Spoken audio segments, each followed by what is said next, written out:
मानवता को तार तार करने वाली घटना सामने आई है, जिसमें किसी अज्ञात ने एक नवजात शिशु को बैग में रखकर जंगल में छोड़ दिया।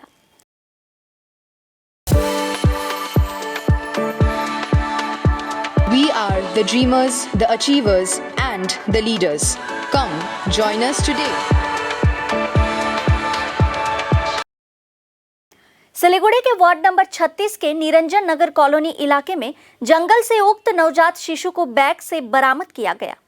घटना से इलाके में काफी सनसनी फैल गई। बताया जा रहा है कि बुधवार को निरंजन नगर कॉलोनी में सड़क किनारे जंगल में निर्माणाधीन बिल्डिंग पर काम कर रहे मजदूरों को एक बैग मिला।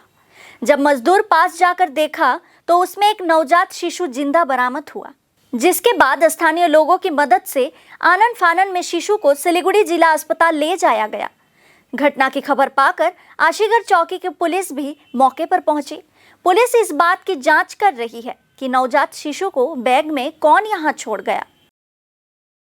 আমাদের বাড়ির পাশে একজন বাচ্চাটাকে পাঁচিলের ওই পারে ফেলা রাখছিল। তো ওখানে কিছু রাজমিস্ত্রি পাশে বিল্ডিং এ কাজ হচ্ছে, ওখানে রাজমিস্ত্রি দেখার পরে বাচ্চাটাকে জঙ্গল থেকে বার করে আমরা নিয়ে হসপিটালে আসছি। ছেলে বাচ্চা একটা ব্যাগের মধ্যে ছিল, পাঁচিলের ওই পারে আমাদের বাড়ির পাশে নিরঞ্জননগর কলোনি 36 নম্বর ওয়ার্ড। হ্যাঁ বাইচেস, এটা ব্যাপারে তো আমি বলতে পারছি না। না কোনো খোঁজ নেই। পুলিশকে জানানো হয়েছিল। আমরা কিছুক্ষণের মধ্যে দেখছি। তো ওখানকার ছাদের উপরে যে রাজমিস্ত্রি ওরা দেখছে, ওরা চিল্লাচিল্লি করছে, তখন আমরা সব পাশাপাশি সমস্ত লোক জড়া হয়ে বাচ্চাটাকে নিয়ে আসি। হ্যাঁ, হসপিটালে ভর্তি আছে বাচ্চাটা। ডাক্তার এখন দেখছে, এখন কিছু বলে নেই।